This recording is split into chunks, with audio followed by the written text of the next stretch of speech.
আল্লাহ আমার রব, এই রবি আমার সব। দামে দামে তন মনে তারি অনুভব। তোমার দুনিয়াতে আমি যেদিকে তাকাই, অথই নিয়ামতে ডুবে আছি সবাই। পাক পাখালির গানে শুনি তসবি কলো রব, তসবি কলো রব। আল্লাহ আমার রব, এই রবি আমার সব। আসসালামু আলাইকুম, আলহামদুলিল্লাহ, আসসালাতু ওয়াসসালাম আলা রাসূলিল্লাহ। প্রিয় দর্শক, আপনারা যারা দেশে আছেন প্রবাসে, সবাইকে জানাই অনেক অনেক প্রীতি ও শুভেচ্ছা। শুরু হলো এনটিভি আয়োজিত এবং লাভ হলো নিবেদিত অনুষ্ঠান আপনার জিজ্ঞাসা। আপনাদের সাথে আছি আমি জয়নুল আবেদিন আজাদ। আর আপনাদের মনে জাগা প্রশ্নের জিজ্ঞাসার জবাব দিচ্ছেন বিশিষ্ট আলেম ডক্টর মোহাম্মদ সাইফুল্লাহ। আসসালামু আলাইকুম ওয়া রাহমাতুল্লাহি ওয়া বারাকাতুহু। শুরুতেই একটি ইমেল, এটি পাঠিয়েছেন সৈয়দা ফারহানা। লিখেছেন, আমার নিকটাত্মীয় পর্দা করেন না, নাচ গান সিনেমা এগুলো দেখেন, বিভিন্ন পার্টি করেন, জন্মদিন বিবাহ বার্ষিকী পহেলা বৈশাখ 31st নাইট উদযাপন করেন। তাদেরকে আমি ইসলামের কথা বললেও বিরক্ত হন, আমার সঙ্গে যোগাযোগ রাখেন না। এমন নিকটাত্মীয়ের সঙ্গে আমার আচরণ কেমন হওয়া উচিত? আমিও কি যোগাযোগ বন্ধ করে দেব? না, আপনি যোগাযোগ বন্ধ করার প্রয়োজন নেই। তাদের যোগাযোগ রাখা না রাখার সাথে আপনার কোনো সম্পর্ক নেই। আপনি তাদের সাথে সৌজন্যতা রক্ষা করে যাবেন, এটাই হচ্ছে ইসলামী শরিয়ার নির্দেশনা। নিকট আত্মীয়, তার সাথে সৌজন্যতা রক্ষা করবেন। সে যদি টেলিফোন করে টেলিফোন ধরবেন, আর তাকে আপনি টেলিফোন করে খোঁজ খবর নেবেন। বাকি অন্য কোনো আচরণের প্রয়োজন নেই। এতটুকু সৌজন্যতাই যথেষ্ট এই আচরণের জন্য। তাদের বিষয়ে যদি কোনো ধরনের সুযোগ থাকে, তাদের কাছে ইসলামের মেসেজগুলো পৌঁছানো, সেই মেসেজগুলো পৌঁছানোর জন্য চেষ্টা করবেন। তাদের সাথে দূরত্ব বজায় রাখার মাধ্যমে যে তাদের আপনি সংশোধন করতে পারছেন না, সুতরাং দূরত্ব বজায় রাখার কোনো প্রয়োজন নেই। যদি দূরত্বটা আপনার সংশোধনের জন্য হতো, তাহলে হয়তো দূরত্বের একটা প্রয়োজন দেখা দিত। কিন্তু যেহেতু তাদেরকে সংশোধন করার কোনো পদ্ধতি নেই, সেক্ষেত্রে তাদের সাথে আপনার যতটুকু সম্পর্ক ততটুকু রক্ষা করবেন। যদি সম্ভব হয় তাদেরকে ইসলামের মেসেজ দিবেন যে মুসলিম হিসেবে তোমাদের জন্য এই কাজগুলো করা দরকার, যাতে করে তারা নিজেদের দায়িত্ব সম্পর্কে বুঝতে পারে এবং নিজেরা ইসলাম অনুযায়ী নিজেদের কাজগুলোকে যথাযথভাবে বাস্তবায়ন করতে পারে। আমরা জানলাম বিষয়টি সম্পর্কে। প্রিয় দর্শক আরও লিখেছেন, নবীজি সাল্লাল্লাহু আলাইহি ওয়াসাল্লাম কোনো কারণে তাহাজ্জুদ আদায় করতে না পারলে দিনের বেলায় জোর করে আদায় করতেন। রাতের মতো দীর্ঘ কেরাত দিয়ে কি দিনের বেলায় তাহাজ্জুদের সালাতের ধারাবাহিকতা রক্ষা করতেন? নবী সাল্লাল্লাহু আলাইহি ওয়াসাল্লাম রাতের মতো দিনের বেলায় তেলাওয়াত করতেন না। দিনের সালাতগুলোতে নবী সাল্লাল্লাহু আলাইহি ওয়াসাল্লামের তেলাওয়াত হতো রাতের সালাতের চেয়ে কম। জি, রাতের নামাজে নবী সাল্লাল্লাহু আলাইহি ওয়াসাল্লাম দীর্ঘ তুলুল কুনুত করতেন, দীর্ঘ তেলাওয়াত করতেন। দিনের সালাতে নবী সাল্লাল্লাহু আলাইহি ওয়াসাল্লাম কম করতেন। আর নবী সাল্লাল্লাহু আলাইহি ওয়াসাল্লামের এই রেওয়ায়াতটি সাব্যস্ত হয়েছে শুধুমাত্র একটি হাদিস থেকে। নবী সাল্লাল্লাহু আলাইহি ওয়াসাল্লাম একটি হাদিস থেকে সাব্যস্ত হয়েছে। এখান থেকে বোঝা যায় কোনো ব্যক্তি যদি রাতের নামাজ কন্টিনিউ করেন, তিনি এই রাতের সালাতটাকে তিনি কি করতে পারবেন, তিনি দিনেও সেটাকে কন্টিনিউ করার জন্য সেটাকে দিনের বেলায় আদায় করে দেবেন, দিনের বেলায় আদায় করে দেবেন। আমরা জানলাম বিষয়টি সম্পর্কে। প্রিয় দর্শক, আপনি সবশেষে লিখেছেন, নবীজি সাল্লাল্লাহু আলাইহি ওয়াসাল্লাম মেরাজে দেখেছেন জাহান্নামে শুধু নারী আর নারী, এবং বলেছেন, নারীরা তোমরা দান সদকা করো।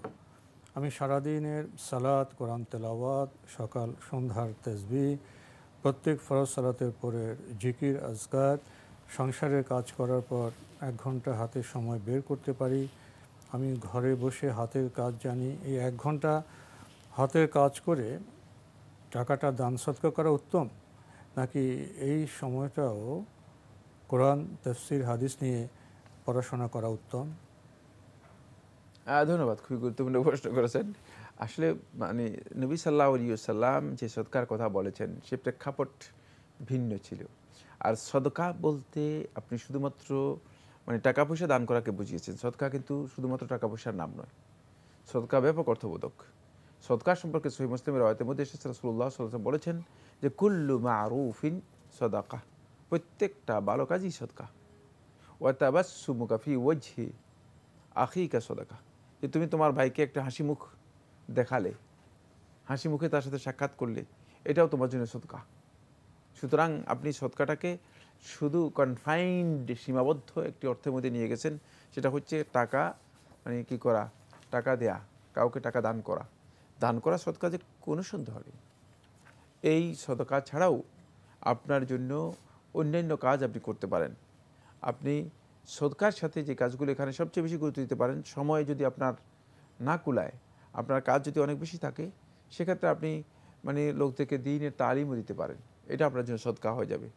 সদকা হবে না শুধু ইলমুন ইউনতাফাউ বিহি, মৃত্যুর পরেও যে কাজটি আল্লাহর বান্দাদের ব্যালেন্স হিসেবে, তাদের ব্যালেন্স শিটের মধ্যে কন্টিনিউয়াসলি নিয়মিতভাবে অ্যাড হতে থাকবে, যোগ হতে থাকবে, সেটা হচ্ছে ইলমুন ইউনতাফাউ বিহি, এমন জ্ঞান যে জ্ঞান থেকে মানুষ উপকৃত হয়। এই জ্ঞানটা যদি মানুষদেরকে শিক্ষা দিতে পারেন, সেটাও একটা সদকা। সে কাজটা আপনি করতে পারেন। এই জন্য ভালো কাজগুলো যে কোনোটাই করেন না কেন, এটি আপনি সদকার মধ্যে অন্তর্ভুক্ত হবে। তাই আপনি সদকা এবং হাদিসে যে ব্যাখ্যা করেছেন, সেটা একটা সীমাবদ্ধ ব্যাখ্যা। আল্লাহ নবী সাল্লাল্লাহু আলাইহি ওয়াসাল্লাম সদকার বিষয়টি যেটা উল্লেখ করেছেন, সেটা একটা সুনির্দিষ্ট পরিসরে। সেটা ছিল হাদিসে বেলাল রাদিয়াল্লাহু তাআলা আনহু। বেলাল রাদিয়াল্লাহু তাআলা আনহু রাসূলুল্লাহ সাল্লাল্লাহু আলাইহি ওয়াসাল্লামকে নিয়ে গেছেন, মহিলাদের উদ্দেশ্যে রাসূলুল্লাহ সাল্লাল্লাহু আলাইহি ওয়াসাল্লাম বক্তব্য দিয়েছেন। বক্তব্য দিতে গিয়ে রাসূলুল্লাহ সাল্লাল্লাহু আলাইহি ওয়াসাল্লাম সেই প্রেক্ষাপটে মহিলাদেরকে উদ্বুদ্ধ করেছেন দান করার জন্য। সুতরাং দান করার জন্য যেখানে উদ্বুদ্ধ করেছেন, সেখানে দান করবেন, কোনো সন্দেহ নেই। আমরা জানলাম বিষয়টি সম্পর্কে। প্রিয় দর্শক, আমাদের হাতে একটি চিঠি, এই চিঠিটি পাঠানো হয়েছে রব্বান করণী, পাহাড়তলী, চট্টগ্রাম থেকে। আগের চিঠি আরও প্রশ্ন রয়ে গেছে। আপনি লিখেছেন, শুক্রবার আসরের নামাজের পর নিম্নোক্ত দোয়া 70 বার পড়লে আর্থিক সচ্ছলতা বৃদ্ধি পায়, তা কি সঠিক? আপনি বাংলা ভাষায় এভাবে লিখেছেন, আল্লাহুম্মা কফিনি বিহালালিকা আন হারামিকা ওয়াগনিনি। এই দোয়াটি 70 বার পড়লে শুক্রবার আসরের সালাতের পর আল্লাহুম্মা কফিনি বিহালালিকা আন হারামিকা ওয়া আগনিনি বিফাদলিকা আম্মান সিওয়াক, এই দোয়াটি যদি 70 বার পড়া হয়ে থাকে, তাহলে রিজিকের সমস্যার সমাধান হয়ে যাবে। এটি একটা ইজতিহাদ, ধারণামূলক বক্তব্য, সহিহ কোন রিওয়ায়াতের মাধ্যমে সাব্যস্ত হয়নি। তবে কোনো সন্দেহ নেই, ইয়ামুল জুমআ বা জুমাবারের আসরের সালাতের পরে দোয়া কবুলের সময়, এই সময় এই দোয়াটি পড়লে রিজিকের জন্য, রিজিকের প্রসন্নতার জন্য, রিজিক বৃদ্ধির জন্য এবং উপার্জন উপকরণ বৃদ্ধির জন্য, তাহলে এই কাজটি কোনো সন্দেহ নেই আপনার জন্য উত্তম। এই দোয়াটি 70 বার পড়তে হবে। 70 বার পড়লে আপনি যে ফজিলতের কথা উল্লেখ করেছেন, এই কথাটি বলতে হলে অবশ্যই কী থাকতে হবে? দলিল থাকতে হবে। এই দলিল আমার কাছে নেই, যিনি বলেছেন তার কাছেও নেই, কারণ এই ধরনের কোনো হাদিস নেই। বাকি এমনি পড়তে পারেন। হ্যাঁ, বাকি আপনি যদি, এটা খুবই ইম্পর্টেন্ট একটি দোয়া, রিজিকের জন্য খুবই ইম্পর্টেন্ট একটি দোয়া। সুতরাং যেহেতু এটা দোয়া কবুলের সময়, যদি আপনি দোয়াটি বেশি বেশি করেন, আপনি পড়তে পারেন, পড়া জায়েজ। তবে এই ফজিলত সাব্যস্ত করতে হলে অবশ্যই দলিল দিতে হবে, সেই দলিল হাদিস দ্বারা সাব্যস্ত হয়নি। আমরা জানলাম বিষয়টি সম্পর্কে। আরও লিখেছেন, চোখের জন্য যদি এই আমলটা করি, তাহলে কি কোনো গুনাহ হবে, অর্থাৎ বিদআত হবে? আপনি আমলের কথা এইভাবে উল্লেখ করেছেন, সূরা আর রহমানের 4 রাকাত 5 বার, ইয়ানুর 5 বার, ফাকাশাফনা আনকা তাকা কাবা। আপনার বাংলা ঠিক পড়তে পারছি না আমি। 5 বার এই আমল করলে কি চোখের জন্য ভালো হবে? প্রথম কথা হচ্ছে, যেভাবে আপনি বলেছেন সেভাবে হাদিস দ্বারা সাব্যস্ত হয়নি। আমরা আসলে আমলগুলোকে নিজেদের গবেষণার মধ্যে নিয়ে গিয়েছি। ধারণামূলকভাবে এই কাজগুলো করা বেদাত হবে, কোনো সন্দেহ নেই। মানে আমরা, আপনি যে পদ্ধতি বলেছেন, নির্দিষ্ট করে নেওয়া হচ্ছে, যে ধারণামূলকভাবে ইবাদত হিসেবে নির্দিষ্ট করে নেওয়া হচ্ছে। দলিল লাগবে, দলিল ছাড়া এগুলো বেদাত হবে। আমরা জানলাম বিষয়টি সম্পর্কে। প্রিয় দর্শক, আমাদের হাতে একটি ইমেইল, এটি পাঠিয়েছেন ইনামুল হক, মিশিগান, ইউএসএ থেকে। লিখেছেন, I came across a story in a Bangla book, quote, Once Ali radiallahu ta'ala anhu was sitting on the chest of a kafir in a battle and was about to kill him. When the kafir spat on his face, at this Ali let him go instead of killing him because he was afraid that Allah will blame him in the day of judgment of killing the kafir because of his anger, not for the sake of Allah. Do you have any idea of this story is authentic? ধন্যবাদ। না, এই এই এই ঘটনাটি পরিপূর্ণরূপে ধারণামূলক, অথচ সহিহ রওয়ায়াত প্রচলিত, ঐতিহাসিকভাবে প্রচলিত একটি ঘটনা। জি, এর অথেন্টিসিটি নেই, একেবারেই নেই। জি, এটা গল্পকাররা আবিষ্কার করেছে। আমরা জানলাম বিষয়টি সম্পর্কে। আসলে অনেক বিষয়ই ধর্মের দ্বারপথে ঢুকে গেছে। জি জি। আল্লাহ আমার রব, এই রবি আমার সব। আল্লাহ আমার রব, এই রবি আমার সব। আমাদের হাতে একটি ইমেল পাঠিয়েছেন এস.এম. রাকিবুল হাসান রাকিব। এটি আপনার আগের ইমেল, আরও প্রশ্ন আপনার রয়ে গিয়েছে। আপনি লিখেছেন, আমি ছোটবেলা থেকে ইসলাম মনস্ক একজন মানুষ, ইসলামকে ভালোবাসি, ইসলামী জ্ঞান অর্জন করতে ভালোবাসি, ইসলামকে যথাসাধ্য মেনে চলার চেষ্টা করি। কিন্তু আমার সমস্যা হলো আল্লাহ সম্পর্কে অনেক আজে বাজে চিন্তা মনে আসছে। এমনকি আল্লাহর অস্তিত্ব নিয়ে অথবা কুফরিমূলক বিভিন্ন চিন্তা মনে আসছে। বর্তমানে এ ধরনের সমস্যা বেশি হচ্ছে। আমি মনে প্রাণে আল্লাহকে বিশ্বাস করি, আল্লাহকে ও তাঁর রাসূল সাল্লাল্লাহু আলাইহি ওয়াসাল্লামকে ভালোবাসি। তারপরও এ ধরনের চিন্তা আমাকে খুব বিপর্যস্ত করছে। এর সমাধান কি? সমাধান দুটো। একটি হচ্ছে আপনি ইস্তেআজা করবেন বেশি বেশি করে। এ ধরনের চিন্তা যখনই আসবে তখন ইস্তেআজা করবেন। ইস্তেআজা হচ্ছে আল্লাহ রাব্বুল আলামিনের কাছে আশ্রয় প্রার্থনা করা। আউযু বিল্লাহি মিনাশ শাইতানির রাজিম, আউযু বিল্লাহিস সামিউল আলিম মিনাশ শাইতানির রাজিম, আউযু বিল্লাহিস সামিউল আলিম মিনাশ শাইতানির রাজিম মিন হামজিহি ওয়া নাফখিহি ওয়া নাফাথিহি। এই ধরনের ইস্তেআজাগুলো রাসূলুল্লাহ সাল্লাল্লাহু আলাইহি ওয়াসাল্লাম যেগুলো শিক্ষা দিয়েছেন আরও অনেক। আমি তো মানে সবগুলো বলতে পারবো না। যে ইস্তেআজার যে কিতাব আছে, কিতাবগুলো ইস্তেআজা থেকে এগুলো জেনে নেবেন। 2 নম্বর যেটা হচ্ছে সেটা হলো এই ধরনের অবস্থা আসলেই সাথে সাথে উজু করবেন। উজু করে 2 রাকাত নামাজ পড়বেন, 2 রাকাত নামাজ পড়বেন। আশা করা যায় যে হয়তো এই ওয়াসওয়াসা আপনার কাছ থেকে কমে যাবে, ওই ওয়াসওয়াসা আপনার কাছ থেকে কমে যাবে। আর খেয়াল রাখবেন একটি বিষয়, যেটা হলো এটা এক ধরনের মানসিক রোগ, এটা ওয়াসওয়াসার মাধ্যমে তৈরি হয়ে থাকে। এই জন্য বেশি বেশি করে এই ধরনের পরিস্থিতি আসলেই মানে নিজেকে অন্য কাজে ইনভলভ করে নেওয়া, মানে আপনাকে নিজেকে অন্য বিষয়ে ব্যস্ত করে নেওয়ার জন্য চেষ্টা করবেন। আস্তে আস্তে করে যদি এই বিষয় নিজেকে অন্য কাজে ব্যস্ত করতে পারেন, তাহলে দেখবেন যে আপনি এই ধরনের একটি ওয়াসওয়াসা থেকে নিজেকে মুক্ত করতে পারবেন। ভাই, সবশেষে আপনি লিখেছেন, ইমাম ইবনে তাইমিয়া নাকি বিশ্বাস করতেন যে জাহান্নামের অস্তিত্ব বা জাহান্নাম ইটসেলফ অ্যাবসোলিউট অ্যান্ড ইনফিনিট অর্থে চিরস্থায়ী নয়। অর্থাৎ জাহান্নাম নিজেই অ্যাবসোলিউট অ্যান্ড ইনফিনিটি অর্থাৎ চিরস্থায়ী নয়। এই কথাটা কি সঠিক? আবার অনেকে বলে থাকেন সত্তাগতভাবে জান্নাত চিরস্থায়ী উইদাউট এনি এন্ডিং, অর্থাৎ অ্যাবসোলিউট অ্যান্ড ইনফিনিটি অর্থে জান্নাত চিরস্থায়ী উইদাউট এনি এন্ডিং। এমন বক্তব্য কি সঠিক? ধন্যবাদ, খুবই গুরুত্বপূর্ণ প্রশ্ন করেছেন। হ্যাঁ, শেখুল ইসলাম ইবনে তাইমিয়া রাহমাতুল্লাহ আলাইহি থেকে এই ধরনের রিওয়ায়াত কেউ উল্লেখ করেছেন। শেখুল ইসলাম রাহমাতুল্লাহ আলাইহি ইনফিনিটি অফ জাহান্নাম, হেল অর অ্যাবসোলিউটি যেটা বলেছেন জাহান্নাম সম্পর্কে এই ধরনের বক্তব্য দিয়েছেন যে হয়তো এক পর্যায়ে জাহান্নামকে আল্লাহ সুবহানাহু ওয়া তাআলা কী করে দেবেন, শেষ করে দেবেন। জাহান্নামটা মানে এটা একেবারেই স্থায়ী হবে না, না, এটা এক পর্যায়ে গিয়ে শেষ হয়ে যাবে। বাকি এই বক্তব্যটি শেখুল ইসলাম ইবনে তাইমিয়া রাহমাতুল্লাহ আলাইহি থেকে যে রেওয়ায়তে সাব্যস্ত হয়েছে, রেওয়ায়তটি বিতর্কিত। জুমহুর আহলুস সুন্নাত ওয়াল জামাত উলামায়ে কেরামের বক্তব্য হচ্ছে জান্নাত এবং জাহান্নামের ব্যাপারে যে জান্নাত এবং জাহান্নাম এটি দুটাই মানে একেবারেই কমপ্লিটলি এর ইনফিনিটি সাব্যস্ত হয়েছে, অ্যাবসোলিউট, এবং কোনোভাবেই এটি ধ্বংস হবে না, কোনোভাবে ধ্বংস হবে না। এবং এটাই আহলুস সুন্নাত ওয়াল জামাতের সহিহ আকীদা।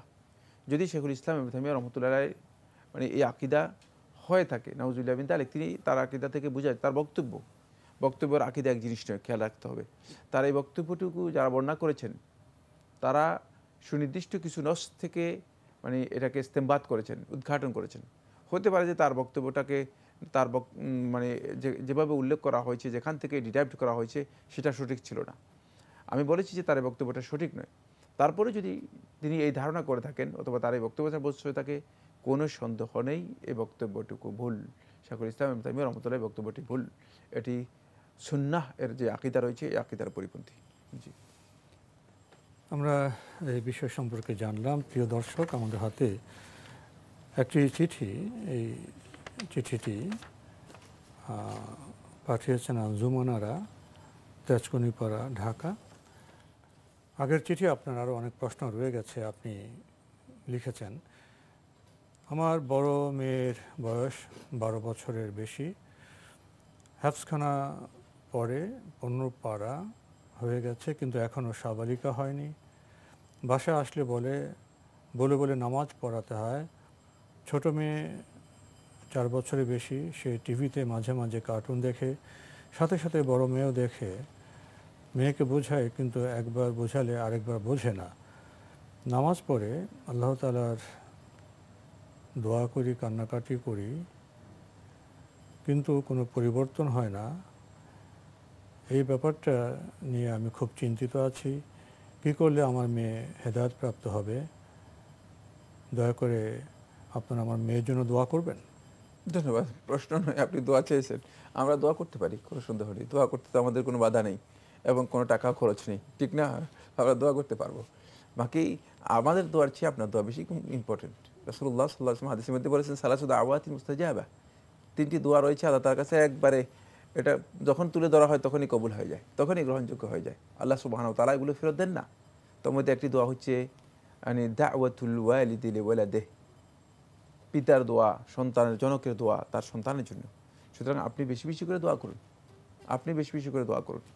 আর একটি আপনার গাইডেন্স বৃদ্ধি করুন, সালাতের জন্য তাকে বাধ্য করুন, জোর করুন।